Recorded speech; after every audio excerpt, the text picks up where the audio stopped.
Tuổi thơ của chúng con được lớn lên từ hương đồng cỏ nội, nơi có những ráng chiều chậm chậm nối chân mây. Có con sông mang phù sa theo dòng chảy đêm ngày, núi ruộng vườn cây trái thêm xanh tươi màu mỡ. Nơi có tình làng xóm như người thân chung huyết thống, dẫu không ruột rà mà sao quá đổi thân thương.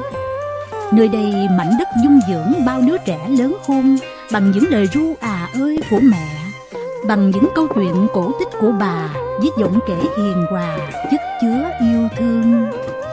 Để khi lớn khôn chúng con bay vào vùng trời cao rộng, tìm kế mưu sinh nơi đất khách quê người. Nhưng sống nơi đâu dẫu vật chất có đủ đầy cũng không sánh bằng quê hương yêu dấu, vì nơi ấy đã cho chúng con một tuổi thơ ấm áp, và nơi ấy chính là vùng trời cổ tích để náo nương.